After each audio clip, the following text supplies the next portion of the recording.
Hello students, today we are going to discuss pharmacology of drugs used in the management of COPD, that is the chronic obstructive pulmonary disease, a complete comprehensive overview. COPD is chronic obstructive pulmonary disease that is characterized by difficulty in exhaling air. There is shortness of breath, difficulty in breathing. It's a slowly progressive disease that is largely irreversible, and the most common cause of COPD is cigarette smoking. Now, talking about the clinical features of COPD, prominent cough and production of sputum due to hypersecretion of mucus. Then shortness of breath, that is difficulty in breathing due to narrowing of the lumen of respiratory tubes. Then tachypnea, that is abnormal rapid breathing. Wheezing, that is a whistling sound heard during breathing. Tightness of chest, and frequent respiratory infections due to impaired airway defense in COPD. Now talking about pathogenesis of or pathophysiology of chronic obstructive pulmonary disease. Now in chronic obstructive pulmonary disease, as we know, on one hand there is destruction of alveolar wall and supporting tissue, which leads to decline in the elastic recoil. On the other hand, there is a hypersecretion of mucus, ciliary dysfunction, and swelling of mucosal lining. And this all causes narrowing of airway lumen and difficulty in breathing. Let's discuss goals of COPD therapy. Now, the main aim of therapy is to improve symptoms and quality of life along with the prevention of exacerbations, that is the severity of COPD and hospitalization. Very important to note that none of the drugs is found to slow the progression of COPD. Now let's understand management of COPD in brief. Smoking cessation is the only intervention that slows the progression of COPD. So the patient must quit smoking. Then second are the bronchodilators. Now bronchodilators are the mainstay of COPD treatment. Selective beta-2 agonist and antimuscarinics are preferred over methylxanthines like theophylline. Then comes corticosteroids or glucocorticoids used in the treatment of COPD exacerbations. Now apart from this, there are other type of medications like pneumococcal vaccine, then antibiotics like azithromycin and supplemental oxygen. Now let's discuss each therapeutic intervention. Now as we all know, main cause of COPD is cigarette smoking. Smoking cessation is the only intervention that slows down the progression of COPD. Then bronchodilators, they are the mainstay of treatment. First category of bronchodilators are the beta-2 agonist, and these drugs, they primarily dilate the bronchioles. These are of two types, short-acting beta-2 agonist and the long-acting beta-2 agonist. Now short-acting beta-2 agonist or SABAs, for example, albuterol, levobuterol, terbutaline, phenoterol. Inhaled bronchodilators are primarily preferred over the oral, and duration of action is 4 to 6 hours. Talking about the long-acting beta-2 agonist or LABAs, these are also inhaled. Duration of action is 12 hours. For example, salmeterol, formoterol, indacaterol. Talking about the mechanism of action, this is a diagram. This diagram shows structure of the wall of respiratory tube. This is the structure of the wall of respiratory tube. In the center is the lumen. That is the airway through which the air passes. Outermost layer is called as adventitia. And below the adventitia is the layer of smooth muscle cells shown here in the red color. Now beta-2 agonists stimulate beta-2 adrenergic receptors located on the smooth muscle cells, and they induce bronchodilation, which provides symptomatic relief in dyspnea, that is the shortness of breath. So beta-2 agonists stimulate beta-2 adrenergic receptors and they induce bronchodilation. Now talking about the SABAs, very important to note that these drugs, they produce their action, they induce bronchodilation within 5 minutes.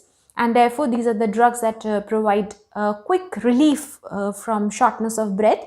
These are the mainstay of treatment. These are used as and when required, and these are used for mild intermittent COPD. Now, a combination of SABAs, that is a short-acting beta agonist, and SAMAs, that is a short-acting antimuscarinic agent, this combination is found to be more effective and it is preferred over SABAs alone. Now, talking about the long-acting beta-2 agonists, these are used as maintenance therapy to provide relief around the clock, and these are used in moderate to severe COPD. Now, a combination of LABAs and LAMAs, that is a long-acting beta-2 agonist and long-acting antimuscarinic agents, is found to be more effective, more beneficial, with more efficacy and less side effects compared to LABAs alone.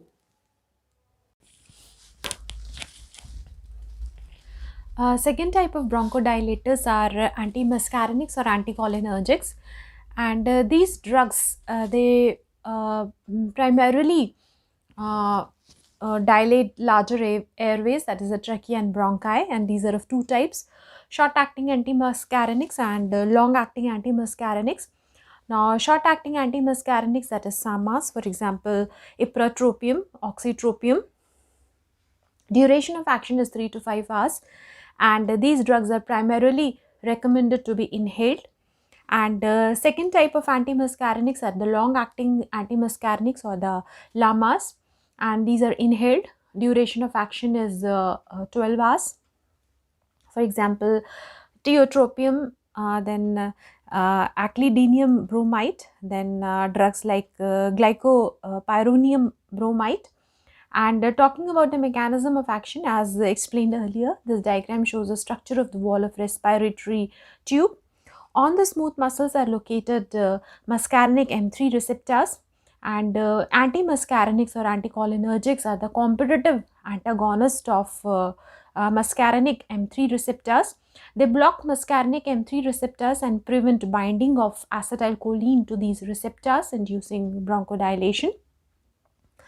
So these drugs, they are the reversible competitive inhibitors of muscarinic M3 receptors. Now, talking about SAMAs. Now, SAMAs produce bronchodilation within 15 to 30 minutes, and these bronchodilators, these are the mainstay of treatment, and they are used for mild intermittent COPD. Now, a combination of SABA and LAMA, that is a combination of SABA and SAMA, that is a short-acting beta agonist and short-acting antimuscarinic agents, is found to be more effective than short-acting antimuscarinics alone. Now, talking about the long-acting antimuscarinic agents, these are used as maintenance therapy to provide bronchodilation in round the clock, to prevent as a prophylactic agent to prevent exacerbations of asthma.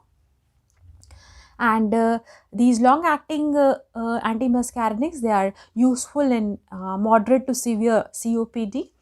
Now, a combination of long-acting beta agonist and long-acting antimuscarinic agent is found to be more effective compared to LAMAs alone, and this combination is found to be more efficacious, and the side effects are also found to get reduced when a combination is used. Now, third type of bronchodilators are the methyl xanthines, for example, theophylline. Theophylline is used as sustained release preparation. Another example is the aminophylline. It is used in solution form for intravenous injection. Now, talking about the mechanism of action of methyl xanthines. Now, methyl xanthines are selective, are non-selective inhibitors. These are non-selective inhibitors of phosphodiesterase enzyme, and they prevent the breakdown of cyclic AMP. Look at this diagram. This is a plasma membrane. So these drugs, for example, theophylline, it is a phosphodiesterase inhibitor. It prevents the breakdown of cyclic AMP to 5-AMP, and therefore administration of theophylline causes increase in the levels of cyclic AMP in the cells. Now, this cyclic AMP, it activates the enzyme phosphokinase A. Now, phosphokinase A phosphorylates myosin light chain kinase, and this reduces affinity of myosin light chain kinase to calcium calmodulin, and this results in depolarization of smooth muscles and bronchodilation. Now, apart from this, phosphokinase A also phosphorylates inositol triphosphate receptors which are found to be located on endoplasmic reticulum, and this causes reduced release of calcium from endoplasmic reticulum into the cytoplasm. Now, as we all know, calcium is required for the contraction of smooth muscles. Reduced calcium causes bronchorelaxation. So, theophylline acts as a bronchodilator because it is a non-selective inhibitor of phosphodiesterase isoenzymes, and the bronchodilation is primarily induced by the inhibition of phosphodiesterase 3 and phosphodiesterase 4. Now, apart from this, theophylline also blocks adenosine receptors, and by blocking adenosine receptors also it induces bronchodilation. Now, apart from this, by inhibiting the phosphodiesterase enzyme, as we have already discussed that theophylline or methylxanthines increase the levels or concentration of cyclic AMP in the cells.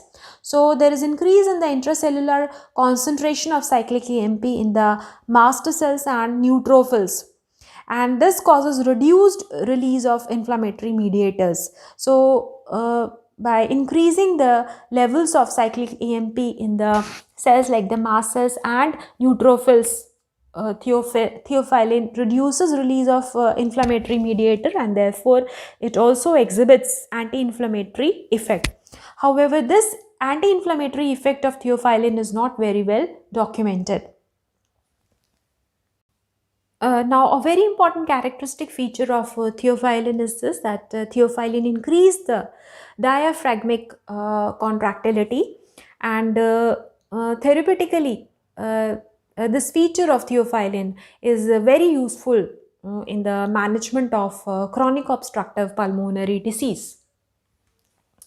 Now, talking about the general characteristics of methylxanthines, these drugs, they are the third line bronchodilators because beta 2 agonists and anti-muscarinics, they are preferred over methylxanthines, and these drugs, they exhibit anti-inflammatory effects, even though this anti-inflammatory effect of these drugs is not very well documented.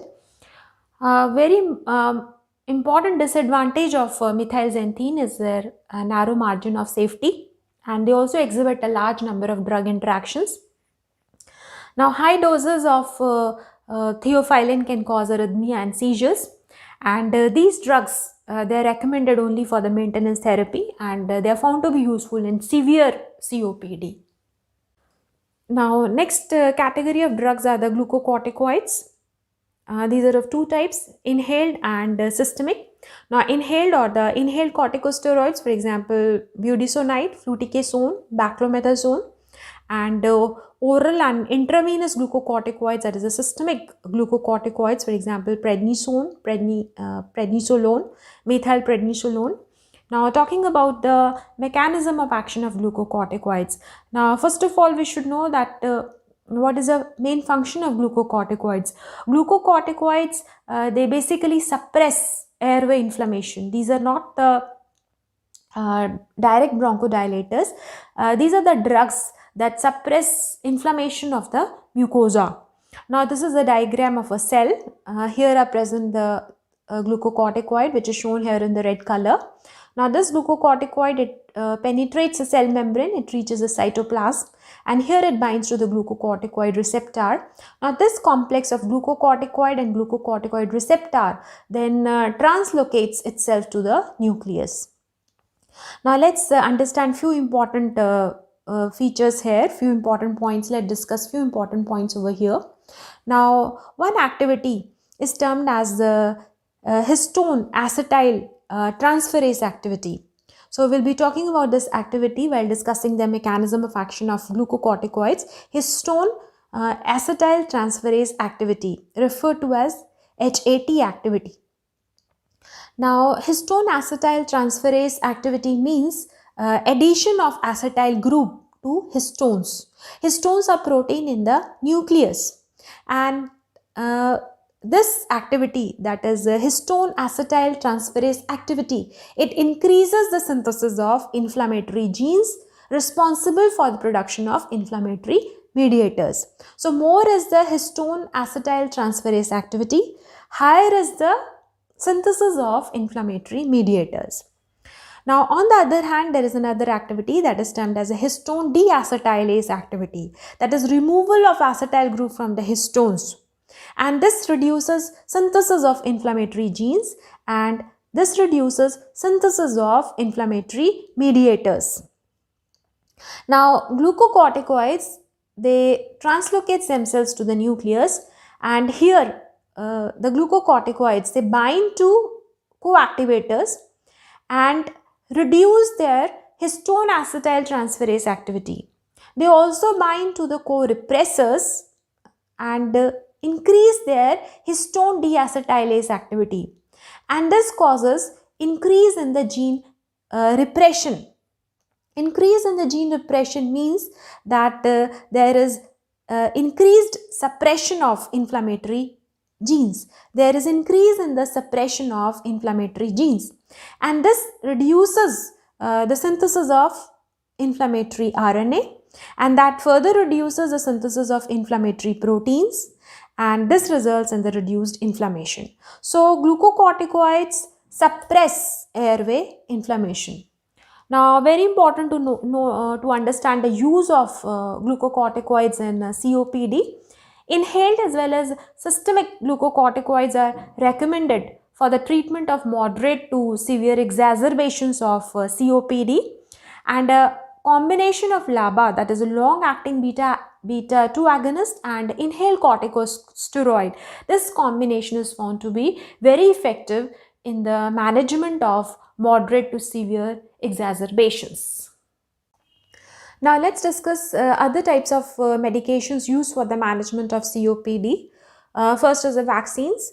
Now there is impaired respiratory defense mechanism in COPD, and the pneumococcal vaccine can reduce a complication of pneumonia in the patient of chronic obstructive pulmonary disease. Then second type of medications are the antibiotics, and these might be useful during exacerbations of COPD. And antibiotics, they should be effective against Streptococcus pneumonia. Then they should be effective against Haemophilus influenza and Moraxella catarrhalis. And for example, antibiotic like azithromycin is found to be very useful in COPD. Then supplemental oxygen. Now, add long-term oxygen in treatment of very severe COPD and exacerbations associated with chronic respiratory failure. Now, due to severe shortness of breath, there can be respiratory failure in which arterial pressure of oxygen falls below 60 millimeter of mercury, and this can affect other organs. This can affect oxygen supply to other organs like kidney, heart, and the brain. Thus, add long-term oxygen if patient suffers from chronic respiratory failure due to very severe COPD or exacerbations. And now, oxygen is usually prescribed to raise partial pressure of oxygen to 60 to 65 mm of mercury, and arterial oxygen saturation from 90 to 92%, and oxygen is delivered by face mask or nasal cannula. So this is in brief on the management, different strategies, different intervention used in the management of chronic obstructive pulmonary disease. Now please note that this video is meant only for the educational purpose. Now if you find the video useful, kindly like, subscribe and share this video. You can ask your questions by writing in the comment section. Thanks for watching the video.